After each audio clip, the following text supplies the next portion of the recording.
Chers téléspectateurs, bienvenue dans la grande question. Aujourd'hui, nous allons discuter de la philosophie et de la démocratie néolibérale. Le thème démocratie, vous le savez, autant que nous, c'est un thème qui, quelquefois, prête à équivoque. Et une fois qu'on rajoute néolibéral, ça devient davantage compliqué. Et nous allons rentrer dans ce sujet, dans cette discussion avec les philosophes qui sont sur notre table. Bonjour, professeur Mouchili. Bonjour, et merci de m'avoir invité. Merci, prof. Bonjour, docteur Ndi. Bonjour, merci de cette invitation. Merci. Monsieur Sanama, bienvenue sur notre plateau. Merci. C'est la première fois que vous venez échanger avec nous. Merci encore pour cette invitation. Je vous en prie. Nous allons vous faire l'honneur de commencer. On va rentrer dans notre discussion. Comme il est de coutume dans la grande question, c'est toujours de définir les concepts parce qu'on ne parle pas de ce qu'on ne sait pas. Qu'est-ce que la démocratie néolibérale? Commençons par là. Après, on va voir comment est-ce que la philosophie se charge de la démocratie néolibérale. Bien. Merci encore de me passer la parole. Commençons par préciser que le concept de démocratie en lui-même s'enracine dans la Grèce antique. En fait, ce sont eux qui estiment que ce sont les précurseurs du concept de démocratie.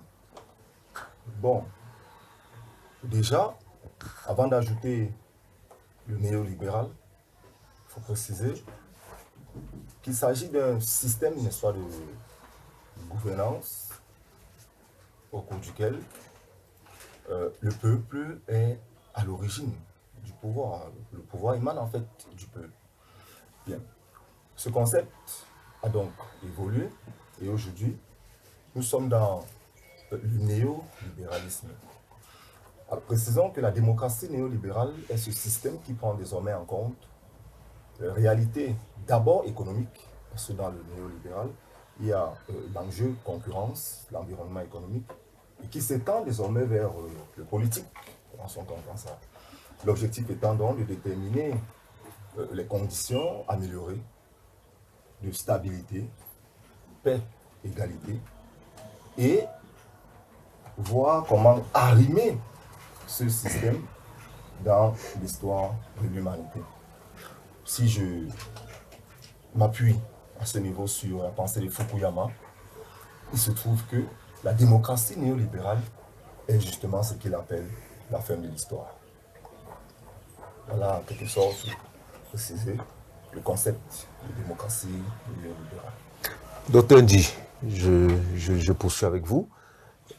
Parler de la démocratie néolibérale, comment est-ce que la philosophie prend en charge une telle démocratie qui peut-être, disons ça comme ça provisoirement, paie la notion de valeur commune pour éventuellement ne prendre en charge que les valeurs individuelles, si on s'en tient à ce que M. Sanama a dit tout à l'heure. Bon, disons d'abord que la philosophie se questionne. Elle se questionne et ne se propose pas comme un système de vérité. C'est vrai que établir un parallèle entre la philosophie et le monde politique peut donner cette impression de proposer des solutions efficaces. Parce que là, on associe pratique et en même temps les idées. Mais la philosophie s'interroge. Dans quelle mesure les hommes peuvent vivre dans une communauté harmonieuse et parvenir à se développer et assurer leur sécurité? C'est la grande question fondamentale en philosophie. Et maintenant, parlant de la démocratie néolibérale, ici, la philosophie a essayé de porter des idées. Ces idées peuvent créer ou bien évoluer en permanence. Les idées qui sont portées par la démocratie néolibérale ne sont pas des idées en dehors de la philosophie, mais c'est peut-être une association de plusieurs idées où l'homme cherche tout simplement des voies et moyens pour mieux vivre en société. Et à ce niveau, comme le disait M. Sanama tout à l'heure, il faut rentrer même à la base, au début où, dans l'histoire, que ce soit des peuples africains ou des peuples européens, on se posait sur la question comment faire pour mieux organiser la vie sociale. Et lui, il a parlé de la Grèce antique. Mais même dans les sociétés africaines, il y avait déjà ce problème, comment gérer la cité. Si on vient dans les sociétés subsahariennes, on a souvent cette idée vulgaire d'un cas à palabre, où il fallait échanger, débattre sur les questions de la vie sociale. Alors, cela évolue avec des rebondissements, parce qu'il faudrait savoir que dans la démocratie néolibérale, le plus important, c'est à la fois les échanges harmonieux, mais aussi le droit sur ces échanges. Parce que la démocratie néolibérale met un accent particulier sur le droit, sur les libertés individuelles. C'est cet ensemble de libertés. Lorsque ces libertés individuelles sont garanties, sont protégées, qu'on peut donc avoir les libertés collectives. Parce que si l'individu ne se sent pas libre, si l'individu a l'impression que les normes auxquelles il est soumis ne lui permettent pas d'être épanoui, alors il aura plutôt une tendance à résister ou à vouloir les contourner. Donc la démocratie néolibérale permet donc aux individus, à l'homme dans son milieu, de pouvoir se développer et s'épanouir tout en respectant les conditions politiques générales dans lesquelles il peut se développer ou bien vivre cet épanouissement. Donc, la philosophie ici cherche le sens, cherche la raison d'être d'une politique ou bien d'une gouvernance sociale et même universelle dans ce sens-là. Professeur Mouchili, revenons sur la théorie des contrats pour voir comment est-ce que cette notion de démocratie parvient à s'imposer comme le système de gouvernement, appelons ça entre guillemets, idéal dont on ne peut plus s'en passer.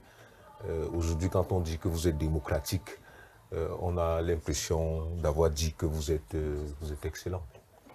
Oui, mais est-ce qu'on est excellent quand on se fonde sur la démocratie néolibérale pour organiser son État? Déjà, il faut comprendre que la démocratie néolibérale, le néolibéralisme est le système de gestion économique capitaliste en vigueur dans notre contexte. Et la philosophie, qui est la prise en charge de son temps par la pensée, essaie de comprendre comment fonctionne ce système de démocratie et quelle est la place de l'homme au sein de cette nouvelle perception de la gestion du peuple par le peuple. Est-ce qu'on peut, dans le contexte démocratique néolibéral, penser que le peuple participe de la gestion? Est-ce que c'est un contrat à la manière de Rousseau ou à la manière de Hobbes, ou c'est l'ensemble du peuple qui participe à l'acceptation d'un fait? Donner son pouvoir à une institution ou à un individu qui, désormais, est le dépositaire de ce pouvoir et qui va gérer selon que le pacte social l'a institué. Le problème qui se pose est celui de savoir que lorsqu'on a, dans le contexte néolibéral, c'est la loi du marché désormais qui va déterminer le mode de fonctionnement même de la démocratie. Ça veut dire quoi? Ça veut dire que le peuple n'est peuple que s'il a un pouvoir économique dans le système de démocratie néolibérale. Et c'est ceux qui détiennent l'économie qui peuvent faire vaciller en fonction des variations du marché, les situations économiques. Je vais prendre un exemple simple. Voyez-vous, quand on est dans un pays comme les États-Unis, la grande majorité du peuple n'est pas nécessairement celle-là qui va impulser les modifications à la tête de l'État. C'est davantage les transnationales, c'est-à-dire les industriels, en fonction du type de financement qu'ils veulent, qui vont déterminer la loi même de la démocratie. Parce que si le néolibéralisme consiste à ce qu'on libère suffisamment le marché et que l'État n'intervienne plus, parce que l'État devient lui-même un agent économique. Ça veut dire qu'on ne pense pas la société comme une société des hommes, des êtres sociaux, mais une société des agents économiques. Et quand vous n'êtes que des agents économiques, c'est votre poids financier qui détermine le choix qu'aura fait le peuple, parce qu'on va promouvoir les hommes d'État à partir des consortiums économiques. Ça veut dire que ce sera difficile qu'on sorte de nulle part pour s'imposer et peut-être avoir le vote de la majorité. Parce qu'il faudra avoir été promu par ces consortiums économiques. Bon, et regardez un peu ce que nous vivons aujourd'hui. Selon le taux de bombardement de la Russie, de l'Ukraine par la Russie, le marché change. Parce que dans le système néolibéral, c'est les variations du marché qui déterminent la politique. Quand il y a beaucoup de bombardements, on augmente les sanctions. Et les bourses ferment en baisse. Voyez-vous? Quand le nombre de bombardements diminue, on sait que certainement la marchandise va sortir des ports, de Mariupol et autres, dans tout ce qu'on a comme port à marchandises dans l'Ukraine. Et les prix ont tendance à baisser. Les gens commencent à penser que peut-être on va bientôt voir le bout du tunnel. Mais quand les bombardements reprennent, les prix s'envolent. Voilà le néolibéralisme. Parce que quand il n'y a pas de bombardement, le marché est libéré. On peut tout trouver au marché. Par conséquent, les prix peuvent baisser. Et il y aura moins de sanctions contre la Russie. Et les bourses vont sur la base de la libération du champ économique fermer en hausse. C'est ça le néolibéralisme. Bon, et ce sont ces bourses à travers le monde et qui reçoivent les capitaux à vendre ou à promouvoir de ces grandes multinationales qui vont faire en sorte qu'on sache quel est le climat politique qu'il fait à travers le monde. Et vous verrez que les transnationales, au fil du temps, deviendront plus fortes politiquement que les États eux-mêmes. Parce que les transnationales, les industriels, peuvent s'entendre pour qu'un type d'homme arrive au pouvoir. Voyez-vous? Et vous allez voir pourquoi, en France, par exemple, les nationalistes sont décriés.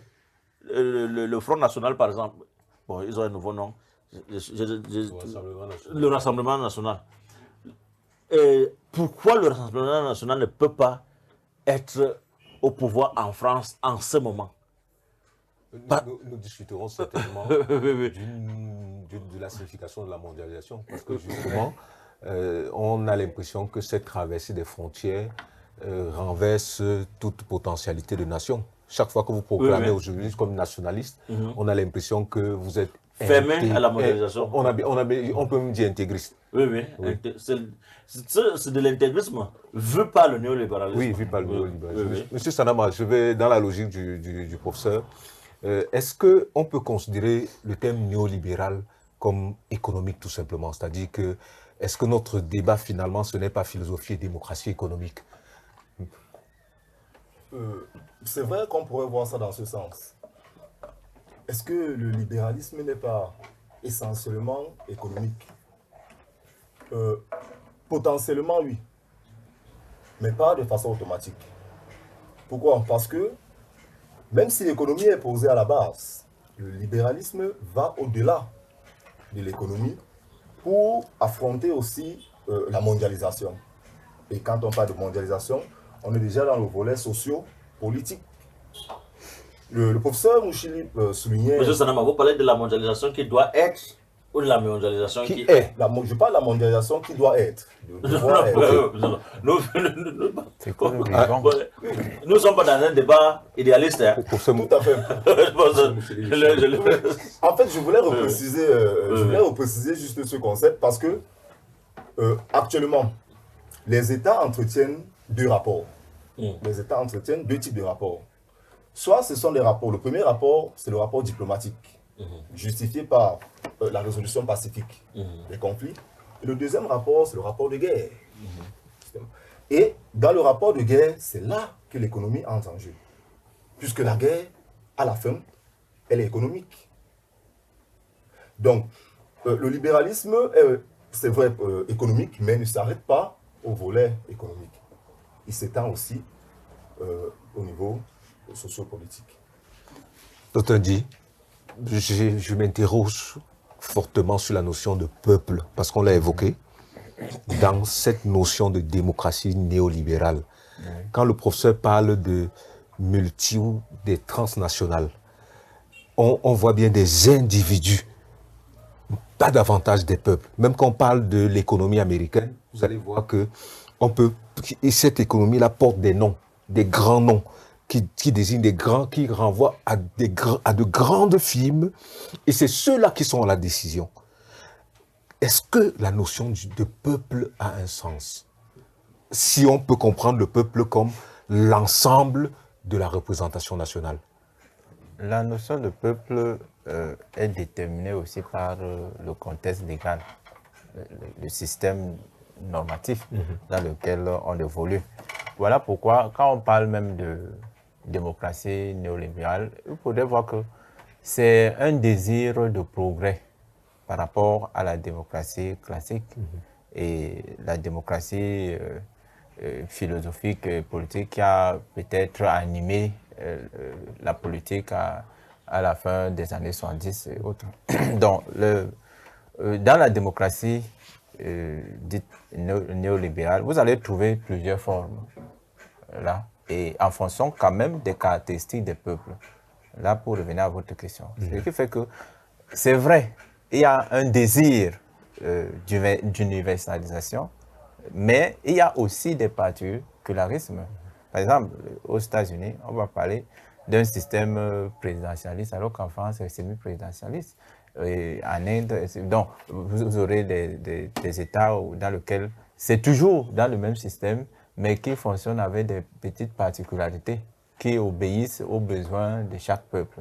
L'Espagne ne fonctionne pas forcément, ne va pas appliquer la politique, c'est pas française ou américaine. Donc, mais dans le fond, c'est l'idéologie qui sous-tend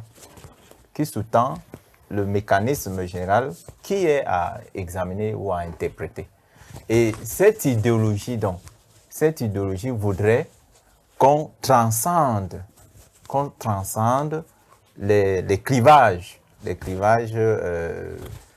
territoriaux pour essayer de voir l'homme, l'humain ou l'humanité en général. Au début, si vous avez observé qu'au début, on parlait des valeurs individuelles. Mais tout à l'heure, quand vous présentez ces films, il faudrait comprendre que ces firmes, ces multinationales, se développent, même si elles portent des noms, comme vous l'avez dit, elles se développent suivant un contexte particulier. Comme le professeur le disait tout à l'heure, dans un système d'une économie libérale. Elles sont peut-être de plus en plus des porte-standards même de cette économie. Parce que ces firmes sont en même temps la représentation de cette machine étatique et supra-étatique. Parce que derrière ces firmes se cachent des États qu'on peut identifier. Mais ces firmes dépassent les frontières de ces États pour influencer, donc, ou bien transporter une idéologie, un mode de pensée. Mais derrière cela, il faudrait voir la volonté d'éliminer ce qui existait après les années 1963. L'idée qu'il y avait deux blocs. Il y avait un bloc soviétique et un bloc de l'Ouest. Alors, donc, il y a cette volonté de transcender cette différence. La Chine, en naissant, en créant cette rupture avec le communisme soviétique, va créer un troisième bloc parce que vous vous souvenez, Mao Tse-tung pensait qu'il y aurait trois univers. Il y aurait le monde occidental, le monde soviétique, et il y aurait maintenant ce qu'on avait appelé plus tard les non-alignés, les pays en voie de développement. Bon, je préfère dire les pays en voie de développement. Alors donc, mais dans le système néolibéral, on veut transcender même ces clivages-là. Donc, je commence par le premier clivage, les individualismes étatiques. On passe maintenant dans les regroupements des alliances. Et après ces regroupements des alliances, on veut inhiber les volontés de diviser le monde en des blocs. Et là, il faut donc porter une idéologie qui n'est plus démocratique. Parce que dans la démocratie classique, on n'est pas obligé d'être identique ou semblable à l'autre. Mais dans la nouvelle ligne, où j'ai envie de dire la nouvelle dictature, vous permettez cela, la nouvelle dictature néolibérale, vous voyez qu'il y a une contradiction. Oui. Parce que on veut imposer une seule logique. Il a su l'évoquer tout à l'heure, la fin de l'histoire de Fukuyama. C'est on veut porter le monde vers un idéal qui semble, je dis bien, qui semblerait être l'absolu ou bien l'aboutissement du bien-être général. Oui, mais c'est un bien-être général qui est dans la tête de quelques particuliers. C'est pour ça que je parlais justement tout à l'heure d'une mondialisation, du devrait et du Non, devoir mais être. ne perdons pas de vue que dans la mondialisation et même dans la démocratie néolibérale, il y a ceux qui achètent et ceux qui produisent. En effet. Il y a ceux qui sont chargés de produire pour les autres. Donc, Et il y a ceux qui, voilà, demain on parlait d'écologisme ici, ceux qui doivent protéger la forêt pour le bien-être des autres. oui, c'est-à-dire ceux qui doivent croiser les bras et observer la forêt, contempler la forêt, en Voilà. faire des sanctuaires pour que le monde existe. Là, c'est le rêve de cet équilibre. Docteur Ndji, est-ce que, et c'était ça ma question, est-ce qu'il n'y a pas une partie de la population de la planète qui subit l'histoire? Je ne prends plus seulement le cas de l'Afrique, je dis, on vous dit qu'il y a 10% de personnes sur la planète qui détiennent la richesse. Et il y a 90% qui, j'ai envie de dire, subissent. Et vous et moi savons bien que ceux qui produisent sont ceux qui décident. On en a fait cas tout à l'heure. Question, est-ce qu'il existe encore, est-ce que le concept de peuple existe encore? Est-ce que le concept de peuple a un sens? Le concept de peuple a un sens si on le comprend dans le système cosmopolitique de peut-être d'Emmanuel Kant. Parce que s'il y a politique, ça veut dire qu'il y a un peuple, une gestion du peuple. Bon, ce peuple-là, sinon que ce peuple-là n'est pas forcément à envisager dans un cadre minimal, dans des micro-États. Il faut l'envisager dans une dimension beaucoup plus grande, dans une ouverture vers des vastes États. Vous voyez que de plus en plus, dans ces milieux-là, on s'ouvre pour des grandes unions. Les États-Unis sont déjà une union. En Europe, vous voyez que c'est ça. On s'efforce à construire. Oui, à construire une telle union. Ce n'est pas... L'Afrique n'est pas du reste, parce qu'il y a aussi ce rêve-là. Cet effort-là. Cet effort de construire cette union. On parle de plus en plus de monnaie africaine, d'un marché commun, oui, zone de des libre-échange. banques communes et tout cela. Donc, il y a aussi ce rêve à ce niveau. Donc, l'ambition, c'est donc de transcender des États miniaturisés pour essayer de donner des opportunités, non seulement aux multinationales, mais aussi aux individus, de pouvoir mouvoir librement, s'exprimer librement dans la planète qui est la leur. Professeur Mouchili, quand nous étions en classe de terminale, on nous disait par exemple que le travail, c'est le processus à travers lequel l'homme transforme la nature pour subvenir à ses besoins. Aujourd'hui, quand on regarde comment est-ce que le monde avance, on s'est rendu compte que les grands propriétaires financiers qui étaient soumis à des contraintes de payer par exemple la CNPS, de payer des cotisations sociales, de payer des impôts, ont décidé de fabriquer des robots pour produire.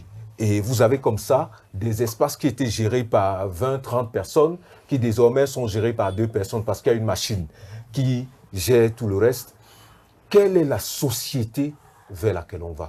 Je parle là bien de la démocratie, de cette démocratie néolibérale. Oui, nous sommes en plein dans la démocratie néolibérale parce que le néolibéralisme est d'abord et avant tout économique. Il faut faire la différence entre la démocratie populaire, Oui. la démocratie classique et la démocratie néolibérale. Oui.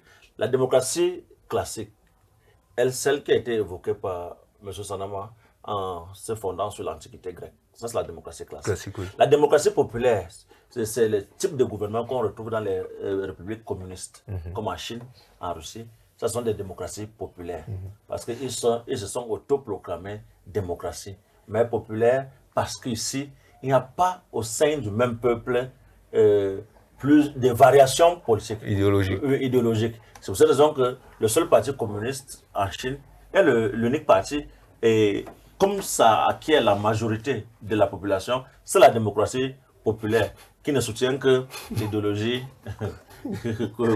communiste. Bon, voilà donc. Bon, maintenant, pourquoi démocratie néolibérale? D'abord, quand Fukuyama pense la fin de l'histoire, c'est parce qu'il y a eu le mur de Berlin. Le bloc communiste a été vaincu par l'Occident. Et quand l'Occident a réussi à vaincre le bloc communiste, on suppose qu'il n'y aura plus de grandes oppositions, de grandes radicalisations. Oui. C'était sans compter avec l'avènement du terrorisme et autres qui devaient aussi créer d'autres façons de remultipolariser le monde. Bon, et quand ils ont fait ça, Fukuyama dit, bon, ça veut dire que la démocratie de ce côté est celle qui a gagné. Voyez-vous?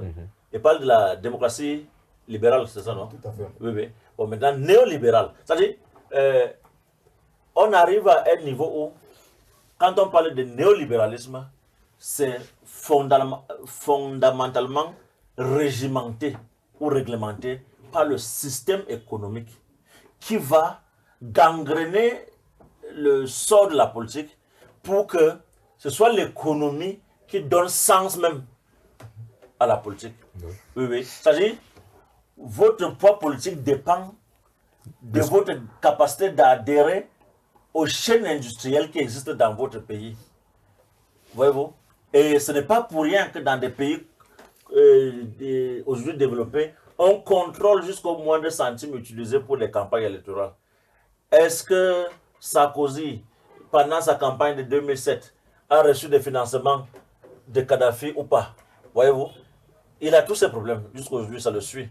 Bon, est-ce que ce n'est pas à cause de ce poids économique surmesuré qu'il a eu qu'il a gagné l'élection? Ouais. Ce sont des conséquences, ce sont des questions qui vont relever, qui vont permettre de savoir que ce n'est pas parce qu'on est en démocratie néolibérale que seul l'argent doit continuer à commander. Même si l'argent, dans ses fluctuations, c'est-à-dire, quand je dis l'argent, c'est pour... l'économie n'est pas que l'argent. Oui. Oui, oui. Bon, si le poids financier d'un individu qui dépend désormais d'un consortium est tel que son adversaire politique n'a plus les moyens de s'imposer dans le champ de la communication politique, le combat est déséquilibré. Mais faut-il laisser le combat être équilibré, même quand on sait que ceux qui soutiennent tel X ou Y sont ceux-là qui pourraient remobiliser, réinventer l'économie du pays, d'un pays. Il faut savoir qu'une politique ne réussit que grâce à l'économie. Quel que soit le domaine politique que l'on choisit, si la valeur économique n'est pas la valeur la plus mise en exergue, c'est l'échec. Voyez-vous? Regardez comment Désormais. Désormais, oui. Oui. La Chine ne peut s'adresser au monde en le tutoyant que par rapport à son poids économique et financier. Tous ces pays. Voyez-vous? Donc, c'est pour cette raison que nous, Africains, lorsqu'on doit s'adresser au monde, quelquefois, c'est en suppléant ou en évoquant les ancêtres. Parce qu'on se dit peut-être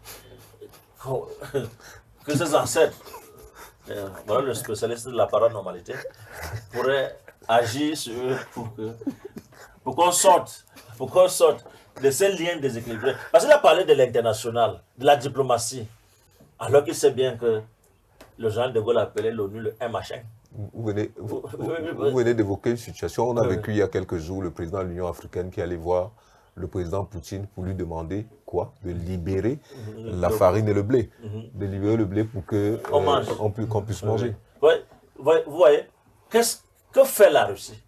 Vous imposez des sanctions, ils bloquent la marchandise. Et vous, finalement, vous subissez les mêmes sanctions. C'est-à-dire, tu imposes une sanction à la Russie et toi-même, tu subis la même sanction. Et comme dans les deux camps, on ne va pas tenir, on va lever les sanctions et la Russie va aussi libérer les ports. Bon, c'est une guerre économique stratégique. C'est-à-dire, la Russie a réussi à atteindre un niveau, comment on appelle, d'autosuffisance alimentaire ou agricole avant de s'engager dans une telle guerre. Parce que les premières sanctions dont a été victime la Russie au début des années 2000, et la Russie était presque asphyxiée. Mais ils ont profité pour investir le domaine de l'agriculture. Ouais. Ils ont fait beaucoup d'investissements, ce qui fait que la Russie est capable de tenir malgré les sanctions, parce que les Russes n'auront pas faim. Et vous les sanctionnez pour qu'ils ne livrent plus au monde entier ce dont ils ont le pouvoir, au moins au tiers de la production mondiale. Voyez-vous, ça veut dire qu'on s'auto-sanctionne au lieu de sanctionner la Russie. Et quand vous décidez que vous allez quand même continuer à acheter parce qu'on peut être totalement indépendant, la Russie dit vous allez acheter en rouble. C'est la monnaie russe. Puisque vous voulez faire que sa monnaie chute. Alors, pour que la monnaie chute, je dis qu'il ne prend pas le dollar. Je veux. Donc, vous vous débrouillez pour que sa monnaie remonte. Lui fait la guerre. Mais vous êtes contre lui, mais vous devez vous débrouiller pour que sa monnaie ne meure pas. Ouais, quand vous avez développé la technoscience à un niveau où vous pouvez tutoyer le monde, alors c'est difficile que vous disparaissiez.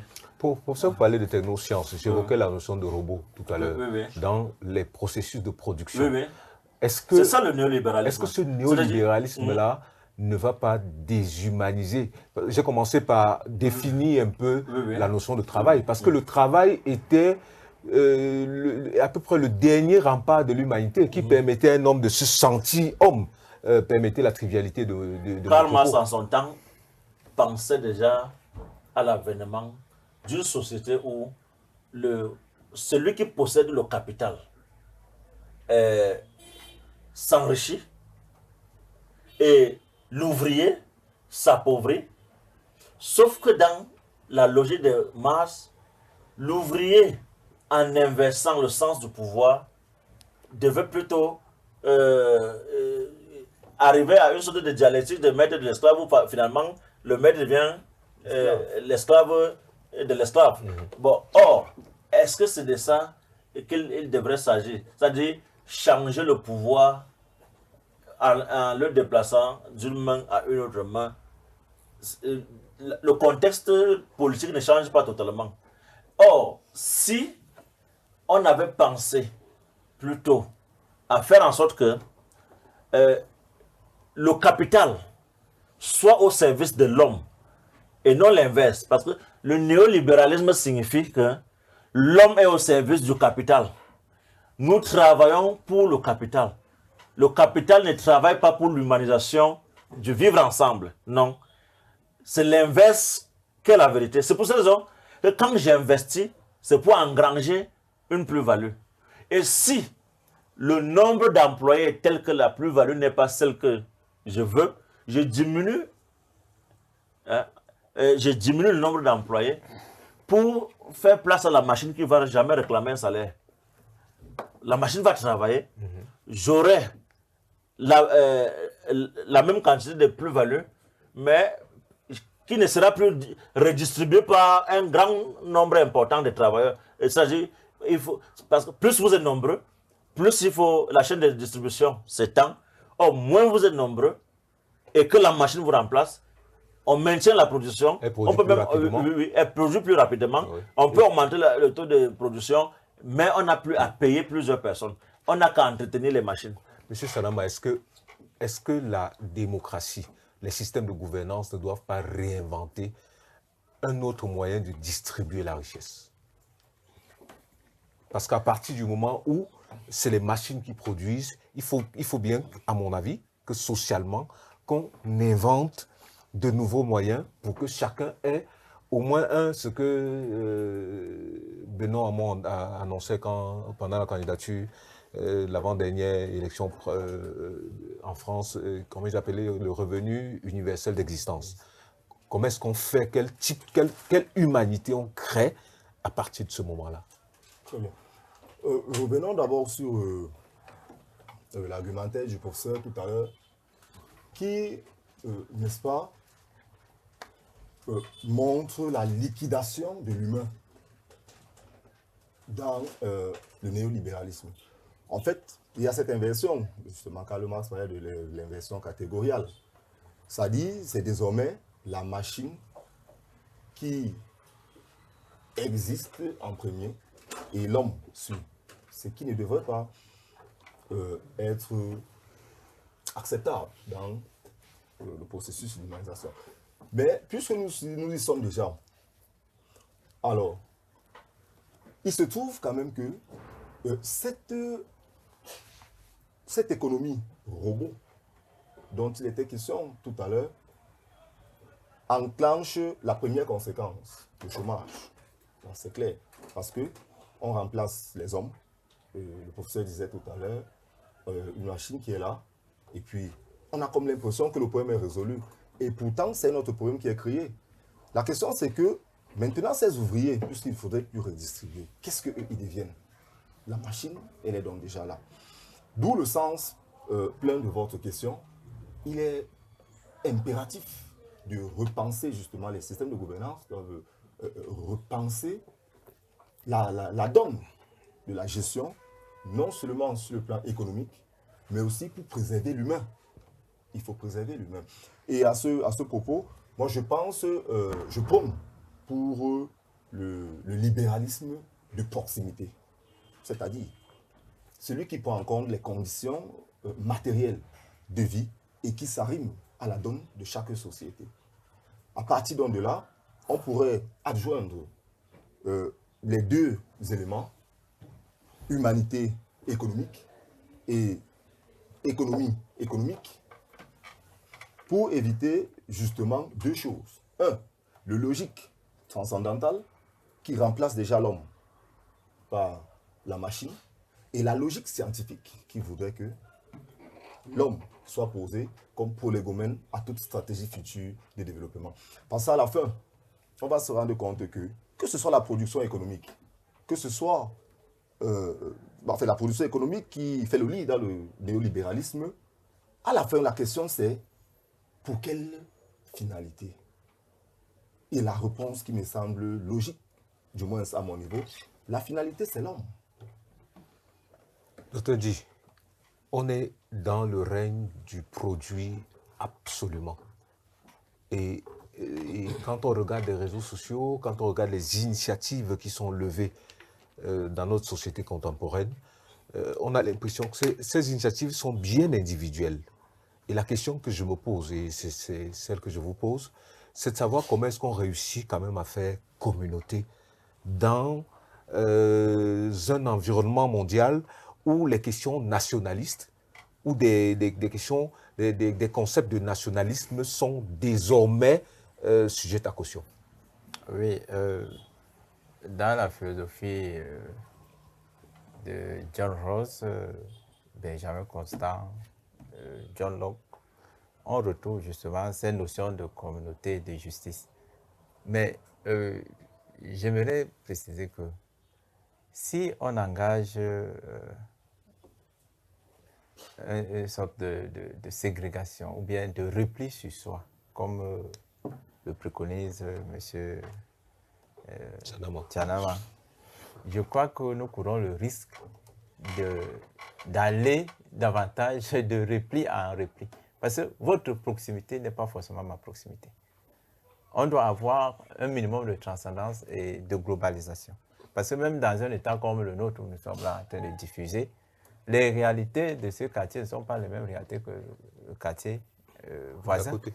Et ne sont pas, les réalités de cette ville ne sont pas les mêmes réalités qu'une ville à l'extrême nord. Mais on essaie de faire une programmation qui puisse satisfaire plus ou moins tout le monde, en estimant que dans l'histoire, avec le progrès de l'histoire, il pourrait avoir un équilibre général. C'est cela, parce qu'il faut voir que tout ce qui se passe, on essaie de l'étendre dans l'histoire. Je vous ai dit au départ que il faut comprendre le libéralisme, la démocratie néolibérale, dans un processus de renouvellement perpétuel. On conteste l'État monarchique, on met en place l'État westphalien, on commence à réaliser que cette logique républicaine, ce républicanisme ne tient pas et qu'il faudrait l'élargir un peu plus avec la technologie, avec les moyens de production. Parce qu'il ne faudrait pas oublier que si l'homme produit, c'est parce qu'il a des besoins. Donc c'est son besoin qui le contraint à la production. Et même le travail, quand vous évoquez le travail, j'ai peut-être une vision étrange, mais moi je pense que la technique et les modes de production qui nous accompagnent aujourd'hui facilitent le travail. Et il y a plein de métiers aujourd'hui qui existent, qui n'existaient pas hier. C'est vrai que les machines ont pu éliminer cette débauche naturelle de la force motrice et physique. C'est vrai, mais on ne va pas nous demander de rentrer à l'âge de la pierre taillée pour porter une pierre qu'une grue peut transporter. Ça me fait étrange de comprendre qu'aujourd'hui on réclame cela. Non, l'idée, docteur, ce n'est pas de dire que c'est mauvais nécessairement. C'est la question que j'ai posée à M. Sadama, c'était comment est-ce qu'on redistribue la richesse. Sauf qu'il a bien dit que le système néolibéral dissout l'homme. Ce sont ses propos. Et pense au libéralisme de proximité. Voilà, c'est ce que moi j'appelle le repli. Vous voyez un peu. Ce repli pose problème. Parce que, quand le professeur développait tout à l'heure, si la Russie peut avoir un contrôle aujourd'hui, c'est parce que la Russie a laissé que son économie puisse être utile à quelqu'un qui est à l'autre bout de la planète. Peut-être pas utile. Rendre service. C'est même. Pourquoi? Vous avez dit rendre dépendant celui. Parce que si on dit utile. Il faut aller au-delà de utile. Oui, il faut aller au-delà de utile. Bon, d'accord. Rendre dépendant quelqu'un qui est à l'autre bout de la planète. À l'autre bout de la planète. Oui, oui. Quand vous avez parlé du président de l'Union africaine, mais c'est justement à cause de cette dépendance. Je l'ai vécu avec beaucoup de jeunes, en tout cas. Oui, c'est une manière de voir les choses. C'est une manière de voir les choses. Vous voyez un peu, le battement d'aile d'un papillon à l'autre bout du monde crée naturellement des séismes à l'autre bout. C'est déjà inclus dans la physique avant même d'arriver dans la politique ou bien les échanges économiques. Au Sénégal aussi, il peut y avoir une crise de coton au Sénégal et la Russie vient négocier. Il ne faudrait pas voir des choses de cette manière-là, comme si peut-être c'était... Oui. Docteur Ndje, moi, ce qui me gêne, c'est que pour ma consommation à moi, c'est-à-dire que moi qui suis au Cameroun, pour ma consommation, je sois obligé de faire des milliers de kilomètres pour aller... Je comprends. Mais est-ce que vous savez que c'est seulement maintenant que vous réalisez que c'est le cas? C'est seulement avec ce conflit que vous venez de vous rendre compte que le céréal que vous bouffez ici sur la table venait d'un village dont vous ignorez même le nom. Voilà, donc je dis que peut-être il ne faut pas dramatiser. Moi, j'ai souvent peur des drames. Il ne faut pas dramatiser parce qu'avec le drame, ça crée une psychose générale et on ne réfléchit plus assez. On peut aussi dramatiser sans que le drame arrive. Oui, c'est possible. Mais dans de telles conditions, c'est normal de réfléchir. Je vous ai dit tout à l'heure, le philosophe, lui, il est là pour essayer de donner sens à tout cela. Donc, comme nous réalisons donc maintenant que nous sommes autodépendants, c'est un message peut-être que la guerre de Russie et Ukraine nous donne. Nous sommes autodépendants. Interdépendants. Oui, ou interdépendants. Qu'est-ce qu'on doit faire? Pour du blé. Est-ce qu'on doit Vous insistez beaucoup sur Non, oui. qu'on soit interdépendant pour des avions, des fusées, des armes, des chars de guerre, pour moi, ça a un sens. Mais qu'on soit... Bon, qu'est-ce qui est plus dramatique? Que votre monnaie que vous utilisez ici soit produite ailleurs ou que votre céréale soit produite ailleurs. Moi, je pense que nous négligeons parfois le plus important pour s'attaquer ou dépenser notre énergie sur le moins important. Je ne dis pas que c'est totalement négligeable, mais bon, il y a des débats plus importants. Je veux seulement qu'on ne présente pas la démocratie néolibérale comme... si on admet que ce n'est pas la fin de l'histoire. Moi, je suis d'accord, ce n'est pas la fin de l'histoire. Mais qu'on ne présente pas aussi cela comme, je ne sais pas, la fatalité, l'instrument destructeur de notre système actuel. On peut repenser ce système, mais on doit aussi reconnaître ses qualités. En tout cas, il nous permet de faire plus d'efforts. Professeur Mouchili, je reviens la sur... concurrence, justement. Admettre la concurrence qui nous pousse au travail. Au travail. C'est cela. Oui, je reviens sur cette dépendance-là qu'a créé ce système néolibéral, avec un environnement qui s'est posé comme le centre et d'autres environnements qui sont de la périphérie et qui subissent les décisions, des choix qui viennent du centre. Comment est-ce qu'on gère ça en tant que sujet humain? Il y a certainement dans ce monde des endroits plus paresseux que les autres. Voyez-vous? Bon, c'est un peu dur, mais il faut aussi dire que les gens dans d'autres pays capitalisent le temps. Chaque moment est un instant de mise en application d'un projet de développement. Et je me rappelle qu'à un moment donné, on disait les ateliers, les réunions de concertation, on devrait diminuer cela en nombre pour voir davantage de gens au travail. Mais le grand problème ici, c'est que j'aime bien l'optimisme de mon jeune étudiant Sanama, mais j'ai l'impression qu'il ne vit pas avec nous sur cette terre. Par son libéralisme de proximité, comment ça va être possible quand les États sont de moins en moins portés vers la gestion de leurs propres fonctions régaliennes? C'est-à-dire, les États eux-mêmes se sont constitués en agents économiques. Oui. Or, on attend de l'État qu'il régule le système des marchés. Or, dans le système néolibéral, l'État est agent économique et ne joue pas sa fonction régulatrice. C'est pour cette raison que, quand vous voyez dans le système communiste, les États sont forts parce qu'ils régulent le marché. C'est-à-dire, quand on ne peut pas réguler le marché, il va y avoir possiblement des situations de monopole. Parce que celui qui peut acheter le plus grand nombre pourrait même faire même bas sur d'autres sociétés qui produisent la même chose pour être seul sur le marché. Et quand vous êtes seul sur le marché, c'est vous qui décidez du prix. Dicter des prix. Oui. Donc, si l'État n'est plus l'organe central de régulation du système économique, alors le libéralisme même de proximité ne peut pas exister. Bon, c'est vrai que le philosophe doit à un moment donné être en avance sur son temps. Mais il est d'abord question de gérer le temps que nous vivons déjà. C'est-à-dire, c'est pour cette raison que je dis prise en charge de son temps par la pensée. C'est ça la philosophie. Fille de son temps, dit Hegel. Moi, je pense à la prise en charge de son temps par la pensée. Ce qui renvoie à la pensée de Hegel. Mais maintenant, nous vivons quel contexte? Le contexte néolibéral. Qu'est-ce qui caractérise ce contexte? L'économisme, c'est-à-dire l'économie de marché à outrance. Et comment est vu l'homme dans ce contexte? Un agent économique. Comment est vu le malade? Comment est vu le handicapé? Ou alors la société pauvre? c'est comme des lieux qu'il faudrait même éliminer parce qu'ils encombrent un espace dans lequel on aurait pu extraire davantage de ressources.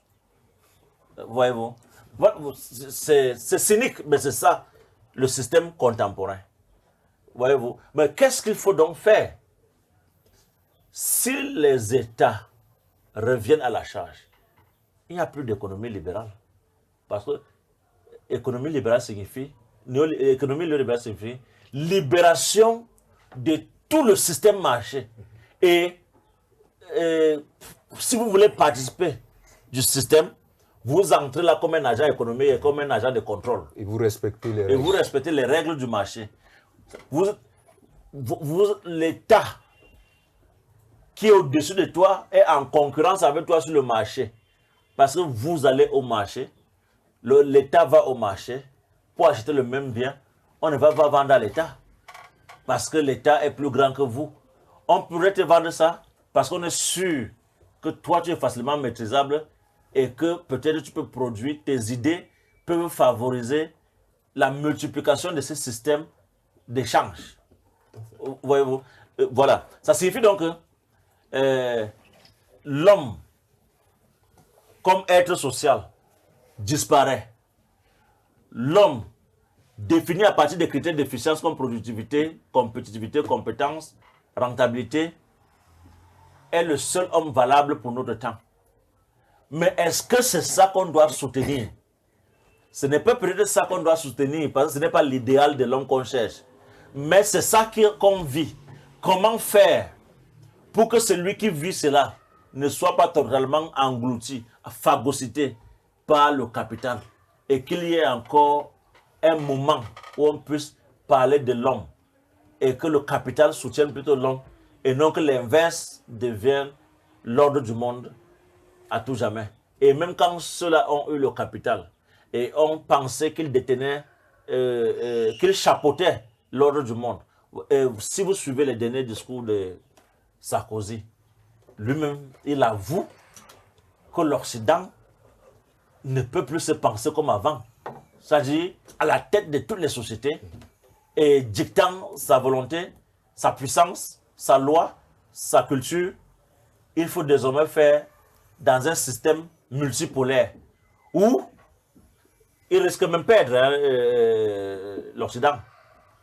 C'est-à-dire les forces montantes avec les nouvelles économies, les dragons d'Asie, toutes les BRICS sont tels que si l'Occident ne fait pas attention, il pourrait être englouti par ce nouveau marché. Parce que l'Inde et la Chine arrivent avec au moins la moitié de la population mondiale. Et vous n'allez pas leur imposer votre système de démocratie. Ils ont leur démocratie qui est la démocratie populaire. Mais la Chine ne peut pas s'enfermer et doit s'ouvrir. Et parce qu'elle doit s'ouvrir, elle doit quelquefois céder au système néolibéral. Ce qui fait que chacun tire son épingle de jeu dans cette affaire, mais il y a beaucoup de politiques de contradiction ou alors beaucoup de ruses dans le système de gestion. Vous voyez que l'OMC qui doit définir, contrôler et planifier le système économique mondial n'a plus... Est-ce qu'elle existe même encore? Elle existe, mais la force des paroles est telle que... Oui, c'est un autre machin dérivé du système des Nations Unies. Monsieur Sanama, j'imagine qu'un discours comme celui que tient le professeur Mouchili doit quand même inquiéter un métaphysicien. C'est-à-dire que vous qui êtes intéressé par des questions d'âme, je crois que vous devez fortement vous interroger. Oui, le métaphysicien ouvert aux questions paranormales. Tout à fait. À ce niveau, je dirais que la position du professeur, elle est vraiment... cynique. Elle est vraiment radicale. Elle est quasi radicale, mais beaucoup plus cynique. Parce que nous sommes là dans une sorte de caricature de l'humain. Sauf que c'est la réalité. C'est vrai. Alors, heureusement, lui-même, il a posé une question fondamentale tout à l'heure. Est-ce que c'est comme ça qu'on devrait penser l'humain dans les conditions du néolibéralisme. À ce niveau, je pense quand même que l'économie galopante, celle dont le professeur est en train de faire l'apologie. Non, non, je suis en train de faire l'analyse, une description froide. Ah, une description. Ouais, ouais. Okay. Parce que là, je pense dont je suis risquerait de devenir, j'ai la puissance économique dont je suis. C'est peut-être ça la réalité. D'où l'apologie. C'est pour ça que... Non, ce n'est pas une apologie, c'est la description. C'est un constat. C'est-à-dire, malgré, c'est-à-dire bon gré, mal gré, vous êtes en train de vivre un système totalement cynique, inventé par les puissances économiques et qui ont fait en sorte que même les systèmes politiques soient désormais déterminés par ce néolibéralisme qui fait en sorte que les États n'arrivent plus à jouer leur fonction régalienne. Monsieur Sala va poursuivre. Bon, à partir de là, je dirais que l'économie actuelle, ou alors le système néolibéral, pose désormais un problème. Et dans la société, ce problème se justifie par la violence. Il est donc question de repenser l'humain dans ces conditions. Puisque on a parlé tout à l'heure des dragons, bon, d'autres qui proclament des satans, je ne sais pas combien. Ça, c'est la puissance économique. C'est le néolibéralisme, c'est la puissance économique. Alors, vous voyez donc à quel niveau on se situe aujourd'hui la violence actuelle dans le monde. Maintenant, la violence est un phénomène métaphysique. Oui, la violence est un phénomène métaphysique qu'il faudrait repenser parce que nous, on la voit sous la forme des crimes, des génocides, mais il y a une violence transcendantale. Puisque quand quelqu'un fait sortir, par exemple, le nucléaire, et il vous dit, voilà, Satan 3, Satan 2. Les autres n'ont pas fait sortir leurs armes. C'est de l'intimidation pure. Mais, cette façon de faire, pourquoi je parle de la métaphysique? Parce que c'est en quelque sorte comme l'or. Je parle bien de l'économie, voilà, du système néolibéral, c'est comme l'or. C'est quoi l'or d'un pays? Ce n'est jamais la richesse. L'or d'un pays, ce n'est pas sa richesse. L'or, c'est tout simplement une garantie psychologique. La preuve, je ne pourrais pas prendre un lingot d'or comme celui-ci. Je vais là tout à l'heure dans un restaurant, je demande au boutiquier de me servir un plat, je lui donne un lingot d'or. Je ne pourrais pas le faire. C'est peut-être ce qui justifie nos endettements actuels. Par contre, si ce boutiquier sait déjà que j'ai cette valeur à la maison, je pourrais arriver chez lui, faire des prêts, je veux un sac de riz, je veux ceci, et il me donne. Pourquoi? Parce qu'il sait qu'il y a une valeur qui peut représenter cela. Alors, voilà le système dans lequel le néolibéralisme nous plonge aujourd'hui. Et pour ma part, il faudrait repenser ce système. Je vais revenir encore sur le concept de libéralisme de proximité de tout à l'heure. Dans la répartition des richesses, le docteur Ndi est revenu là-dessus. Nous ne pouvons pas accéder, c'est vrai, les États sont en confrontation. Nous, il est impossible de faire du communisme entre un État qui possède, par exemple, la plus-value en termes de richesse et un État assez pauvre qui n'a rien à offrir à l'autre. Bon, comment on va faire pour repartir les richesses en ce moment? Je reprécise encore ce concept de libéralisme de proximité. Il s'agit de prendre en compte les conditions matérielles de vie de chaque société. Ça veut dire quoi? Et justement, il a bien vu, le docteur, tout à l'heure. Je parlais en fait de façon subtile du repli. Même pour se développer, je pense que la Chine a dû se replier. Vous êtes sûr? Je pense. Docteur Ndi, est-ce que... Oui. Pour finir rapidement avec ce qu'on a appelé le géant au pied d'Agile, c'était la Chine. Oui, colonisé. C'était la Chine colonisée. Envahie par le Japon. Voilà. Et comment est-ce qu'elle a fait pour se relever? Et comment on a pu accéder à la Chine moderne? La Chine a fait comme le Japon, en envoyant sa jeunesse apprendre en Occident. Elle ne s'est pas enfermée. C'est-à-dire qu'il n'y a pas deux façons de fabriquer l'avion. Il faut mesurer la potence, calculer la force de pesanteur qui pourrait attirer l'avion vers le sol, calculer la capacité de l'avion à voler pendant longtemps, qu'on soit en Europe, en Afrique ou en Chine. C'est la même façon de procéder, il faut dominer l'atmosphère. Je crois que vous l'avez dit tout à l'heure, ce n'est pas nécessairement, la démocratie néolibérale n'est pas nécessairement la fin de l'histoire. Mais je m'interroge, peut-être pour comprendre la logique de M. Sanama, est-ce que les traditions culturelles ont encore un avenir?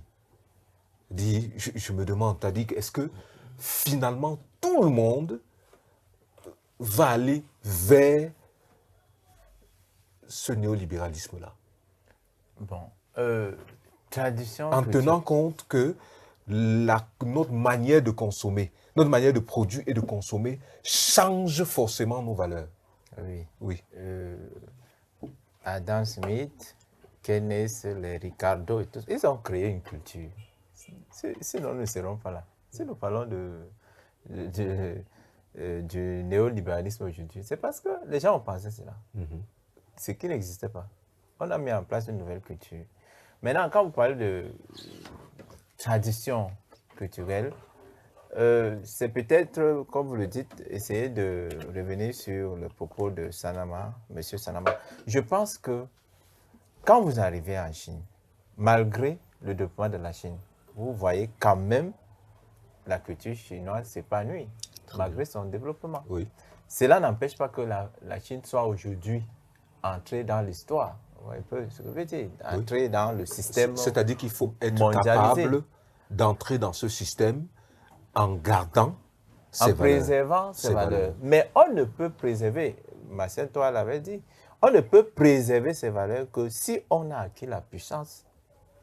Parce que c'est avec la puissance qu'on peut on peut protéger ce qui semble être notre identité.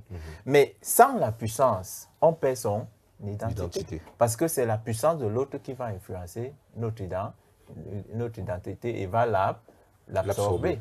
Mais c'est en essayant de nous transcender nous-mêmes pour être aussi forts que l'autre que nous pourrons donc, en retour, essayer de préserver quelque chose de notre socle identitaire.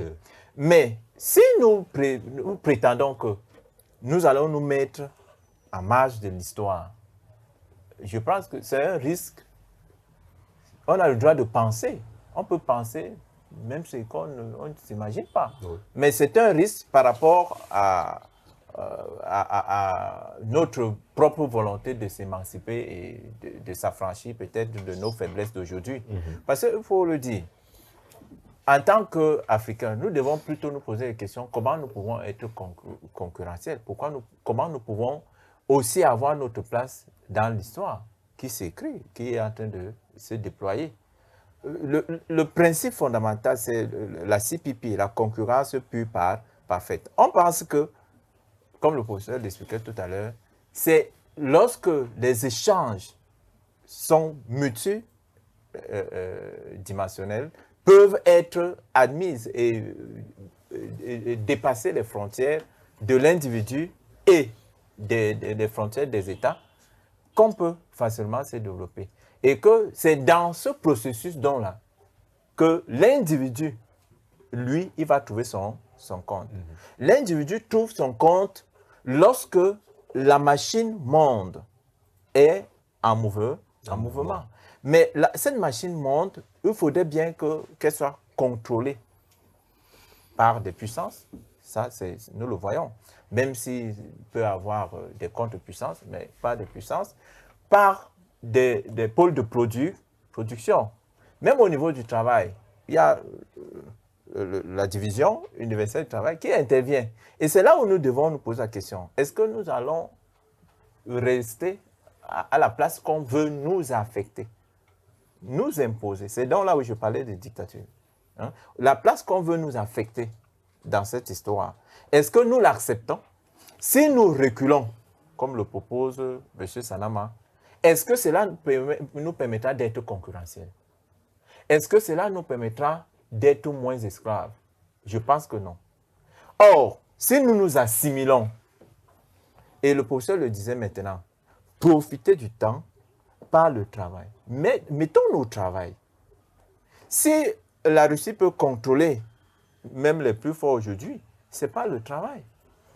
Si la Russie peut se défendre, vous avez parlé de Satan et tout cela, mais ce n'est pas le travail. Si la Russie avait croisé les bras, elle serait dévorée aujourd'hui. Nous voyons bien les intentions aussi de bloc qu'on peut appeler occidental. Donc, la Russie serait dévorée. Donc, je pense que c'est d'abord une leçon pour nous, Africains, que le nucléaire qui venait de condamner là de manière traversale, nous devons aussi adopter le nucléaire, non seulement pour la production économique, mais aussi comme arme de protection. Et dans ce système libéral, est-ce que nous pouvons envisager de le corriger? Et si nous voulons le corriger, est-ce qu'il revient aux autres de proposer des corrections de ce système? C'est là où nous devons travailler pour qu'on ait une place. L'Afrique, jusqu'à présent, n'a pas sa place au Conseil de sécurité. Nous devons nous battre pour influencer l'histoire, pour que notre voix ou alors notre présence soit prise en compte. Mais si nous reculons, nous resterons toujours des esclaves. Parce que cela ne fera pas de nous des plus forts. Ça, au moins, j'en suis peut-être presque sûr. Bon, sauf s'il y a un miracle métaphysique qui pourrait nous permettre, par un coup de baguette, cette fois-là, magique, mais pas rationnel, de sortir subitement de notre domination et contrôler les autres. M. Sonama, vous voulez dire quelque chose? Oui, sauf que là, il ne s'agit pas d'une magie. Dr Ndi, il ne s'agit pas d'une magie. Il s'agit d'un processus. Le repli n'est pas synonyme de croiser les bras. Non. Mais moi, je Comme comprends. on le dit souvent, Je comprends. Quand Quand vous parlez de libéralisme de proximité, mais je pense que c'est l'idée qui en substrat quand on parle aujourd'hui de marché commun en Afrique. C'est ça. C'est déjà à ce niveau-là. Mais vous voyez qu'il y a une nécessité de s'ouvrir. Même ici dans la zone CEMAC, n'est-ce pas que c'est ce qui est réclamé? De s'ouvrir la libre échange entre les États de la CEMAC. Est-ce que vous pouvez être contre cela? Imaginez donc maintenant, imaginons donc maintenant que le Cameroun dise non. On n'a pas besoin de ça, nous enfermons ici au Cameroun. Vous voyez un peu. Et qu'est-ce qu'on peut faire étant enfermé ici au Cameroun? Qu'est-ce qu'on peut faire étant enfermé totalement dans la zone CEMAC? Qu'est-ce qu'on peut faire étant enfermé en Afrique? Je crois qu'il y a un problème. Ça, nous devons, certes, développer les mécanismes économiques qui puissent nous permettre, ici en Afrique, d'être épanouis, mais en s'étendant aussi ou en créant des parallèles avec le système mondialisé. En fait, ça, c'est ce que je pense. Mais si nous nous enfermons, je pense que Aimé Césaire avait dit, il y a deux manières de se perdre. L'une par ségrégation murée dans le particulier, l'autre par dilution totale dans l'universel. Et c'est entre ces deux pôles-là que nous devons, entre ces deux dialectiques, de l'enfermement et de l'ouverture absolue, que moi j'ai dit tout à l'heure que ce n'est pas la fin de l'histoire, que nous devons trouver notre place. Mais toutefois, essayer de réfléchir. C'est là la place de la philosophie, la raison d'être. Réfléchir comment trouver notre place dans le système en cours, qui, ma foi, n'est pas prêt à se branler. La question... oui. Bon, la question devient simple. Dans notre monde de superpuissance impérialiste, vous pensez vraiment que l'Afrique a sa place? Oui. L'Afrique a sa place? L'Afrique doit conquérir sa place. À partir donc de quel levier? À partir de quelle base? C'est donc ce que le professeur a ouvert une brèche tout à l'heure. Le travail. Il faut qu'on mette ce temps à profit. Je pense que même quand, en arrivant dans ce studio, on en parlait déjà. Mettre le temps à profit. La recherche, on en a déjà parlé ici. Est-ce à dire que les Africains ou les Camerounais ne travaillent pas? Moi, je pense que le problème est ailleurs. Bon, d'accord, le pensez- travail, nous Là, sommes d'accord. Bon, est-ce à pensez dire que vraiment les qu'on Africains travaille? ne travaillent pas? Oui, comment faire pour s'imposer en travaillant? La question devient simple. Nous Est-ce nous que nous sommes aussi- débauchons, nous ne travaillons pas. Le Bon, travail, c'est- d'accord, ça veut dire que le concept de travail a dans un autre sens. Mais sinon, je pense que les Africains travaillent et assez même. Rentrons dans cette démocratie néolibérale-là et analysons un peu le processus de production et de consommation. C'est-à-dire qu'il y a tout le temps de la production et de la consommation, avec en substance de la matière première que le monde utilise. Est-ce que l'analyse ne peut pas nous faire penser que, au bout de quelques siècles, on va se retrouver dans ce que Rousseau appelle la rareté et finalement nous obliger à repenser un nouveau contrat social? Disons que même actuellement, l'économie, c'est la gestion des ressources rares. Rares. Oui. Oui, oui. Donc, ce n'est pas déjà facile. Et aussi, faut-il savoir que les paradigmes peuvent changer en fonction de la réaction des peuples. Et à partir du moment où le monde est multipolaire, on ne peut pas croire que le système occidental est le seul qui va valoir pendant encore beaucoup de temps. Bon, maintenant, M. Sana m'a parlé d'une violence qui serait métaphysique. Non, la violence est ancrée dans la nature humaine en tant qu'elle est d'abord et avant toute chose marquée par l'instinct de survie. On lutte pour sa survie. Et la lutte pour la survie est déjà une marque naturelle de la violence. Et je ne veux pas qu'on pense que la métaphysique serait une activité non philosophique. La philosophie est totalement rationnelle, point par point. Et la métaphysique aussi. S'il y a de l'irrationalité, on n'est plus en métaphysique. Donc la métaphysique obéit à une démarche scientifique, parce que la philosophie serait devenue un savoir de musée si elle était restée comme cette façon de penser la philosophie à l'époque de Platon, où c'est la subjectivité qui déterminait le système de pensée d'un auteur. C'est pour cette raison qu'aujourd'hui, on n'est plus dans la philosophie des systèmes, mais on est dans la philosophie des approches thématiques, qu'on soit en métaphysique ou en quoi que ce soit. Voyez-vous. Bon, maintenant, est-ce que le néolibéralisme, le sujet sur lequel nous parlons aujourd'hui, est forcément déterminé à mettre l'homme sous le boisseau? Moi, je pense pour ma part que quand même le capital serait passé au-dessus de l'homme, c'est l'homme qui a passé le capital au-dessus de lui-même. Qu'est-ce qu'il faut donc faire? Il faut peut-être que il ne faut pas penser déjà une éthique a priori, parce qu'il n'y a pas d'éthique a priori qui serait opératoire par rapport au système. Il faut, nous l'avons déjà dit, réévaluer le rôle des États à travers le monde.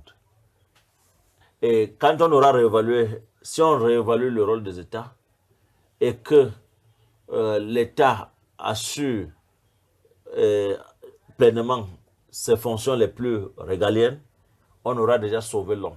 Si les États décident d'assurer leurs fonctions régaliennes, on aura sauvé l'homme.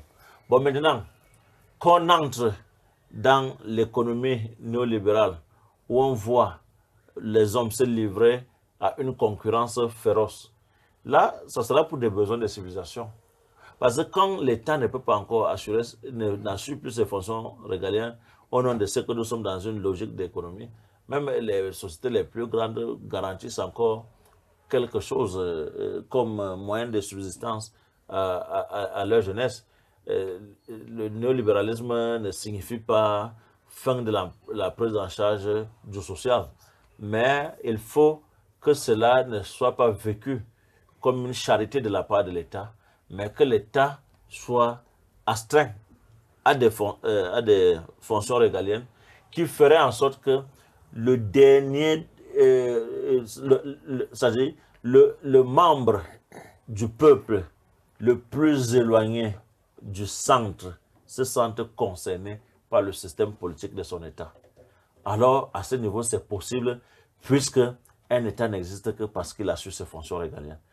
Au-delà de cela, l'économie tel que c'est parti, vous n'allez pas avoir un monde où les uns réfléchiront pour qu'on partage le fruit de leur réflexion C'est ce que je suis. également avec les autres. Bon, mais qu'est-ce qu'il faudrait donc faire? L'impôt, on a vu l'impôt sur la fortune en France. Oui, C'est-à-dire que- oui, l'impôt sur la fortune en France. Et qu'est-ce que ça a créé en France? Le départ des fortunés de France pour des paradis fiscaux. Alors, faut-il encourager les fortunés à permettre une grande consommation ou à leur imposer des impôts parce qu'on voudrait peut-être sauver la population? Qu'est-ce qu'il faut faire? La plus-value viendrait d'où? Peut-être en faisant en sorte qu'ils soient protégés au plan fiscal et que cette protection soit un stimulant pour eux, pour qu'ils investissent davantage et que le chômage se réduise. Ouais, et qu'il y ait réduction du chômage. Donc, l'approche qui consiste à taxer, on peut encore taxer des produits superfétatoires. Parce que s'il faut que l'eau coûte plus cher qu'un whisky, c'est aberrant dans un pays pauvre. Mais il faudrait bien que le whisky, qui ne garantit pas absolument la subsistance de l'homme, coûte plus cher parce qu'il s'agit là d'un besoin de civilisation. Mais il ne faut pas qu'un membre de la population n'ait pas de l'eau. n'est pas de l'eau. Voyez-vous? C'est ça que j'entends par fonction régalienne de l'État. Tout le monde peut avoir de l'eau parce que c'est ça qui rend possible la vie. Mais ce qui ajoute au luxe insolent peut être taxé. Voyez-vous? Le problème, c'est davantage la place de l'État.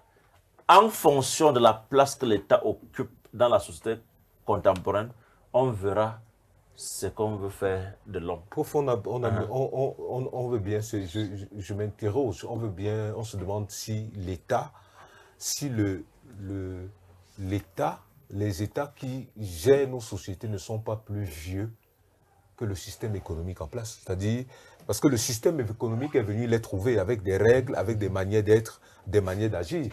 Oui, mais ce sont les États contemporains Qui doivent s'adapter. qui ont décidé de sortir du capitalisme tel que pensé par les pères fondateurs, à l'instar d'Adam Smith. Chez les pères fondateurs, le capitalisme doit se faire de telle sorte que l'État puisse assurer des fonctions régaliennes de façon obligatoire et que le système de marché soit régulé. Parce que l'État devrait y avoir une fonction régulatrice. Mais nos États contemporains ont décidé qu'ils devaient laisser la loi de l'offre et de la demande équilibrer le marché.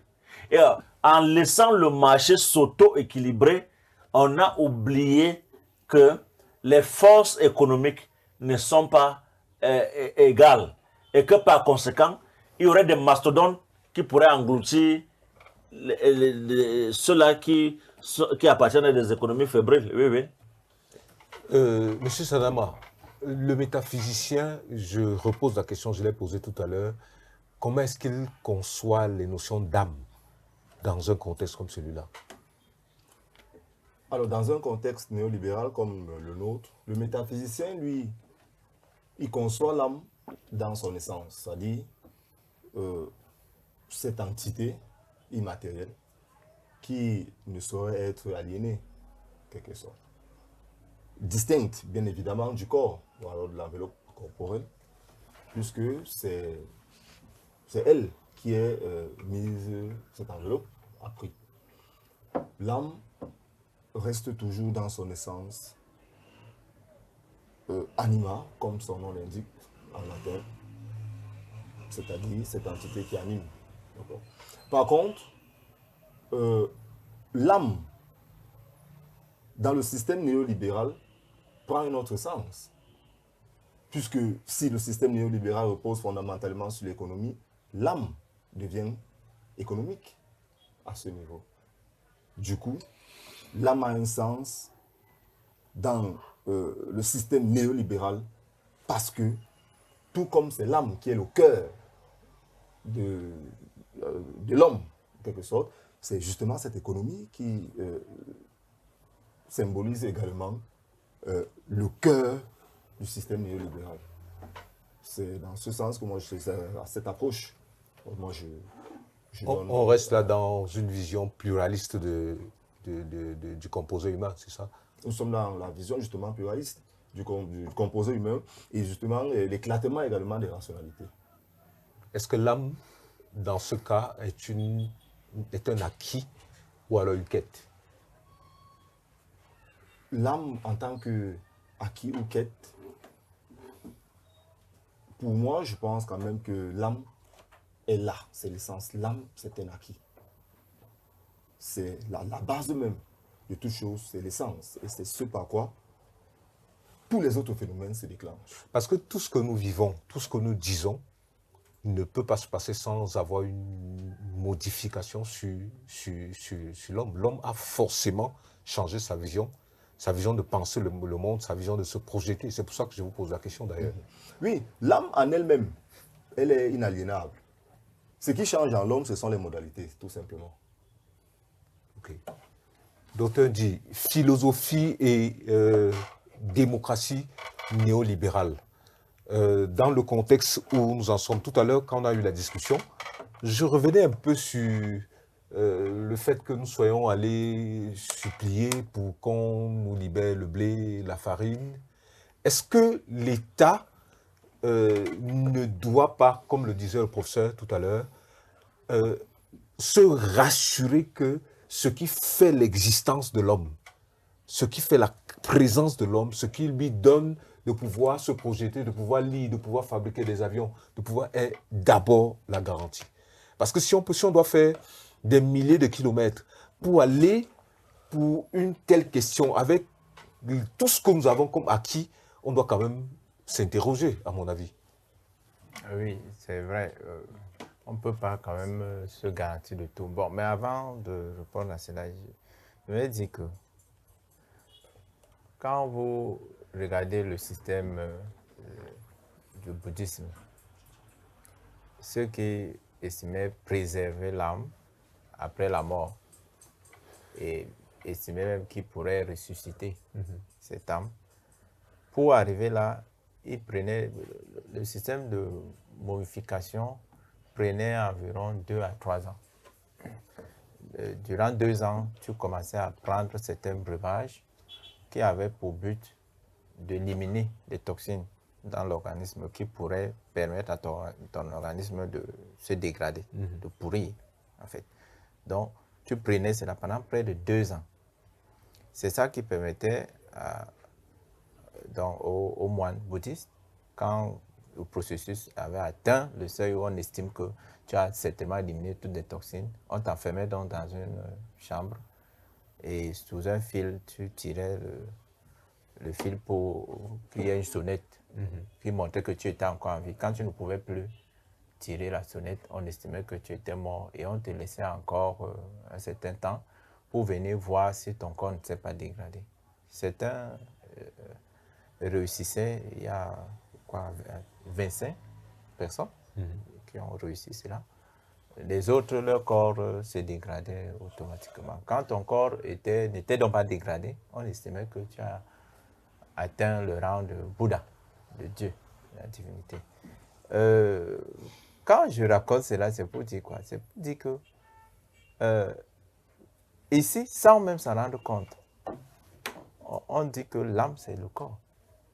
Parce que si on n'a pas réussi à contrôler le phénomène métabolique du corps, l'âme s'évanouit, disparaît. Parce que ceux qui pourrissaient, on estimait qu'ils n'ont pas pu se diviniser.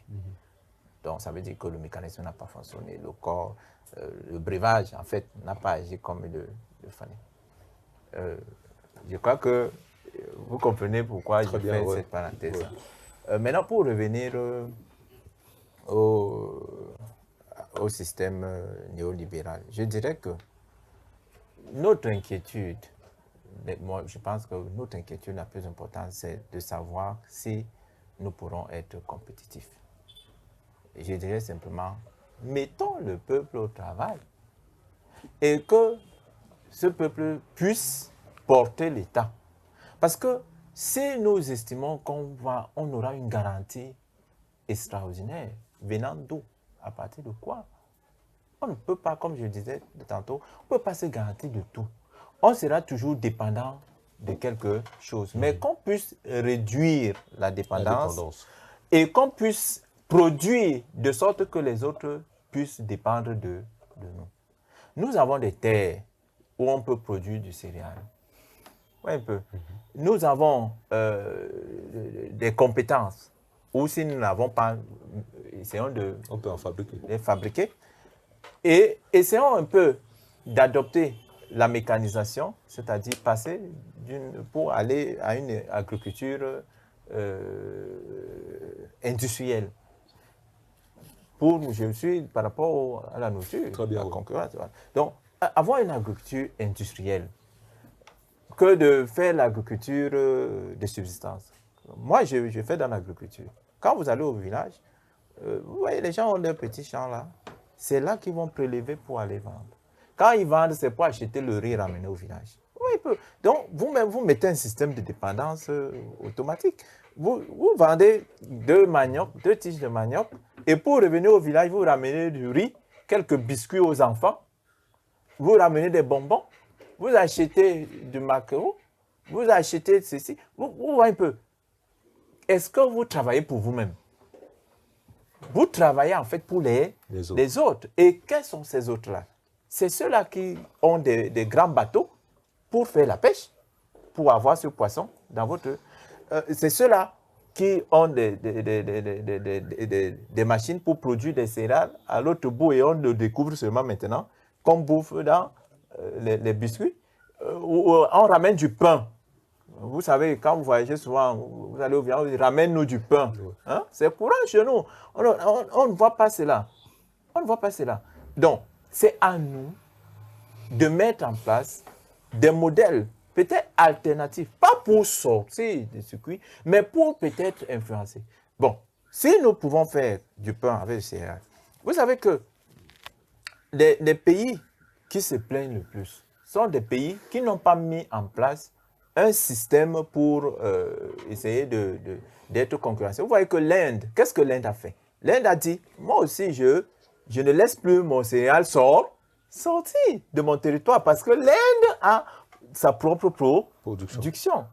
Donc, pendant que vous faites votre crise, nous n'allons pas vendre notre céréale parce qu'on pourrait aussi être en cours.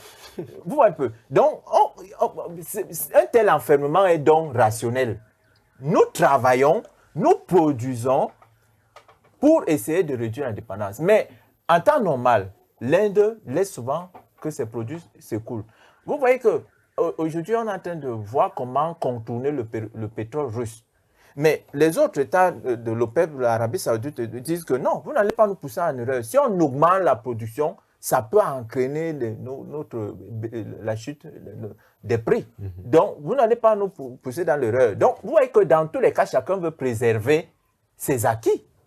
Mais quand il n'y a pas des acquis, il faut d'abord mettre en place ces acquis. Vous savez que, par exemple, chez nous, à l'époque, il y avait des plans quinquennaux qui avaient une ambition. Peut-être il faudrait rentrer vers ces ambitions-là, les réaliser donc de manière pertinente et non de manière rhétorique.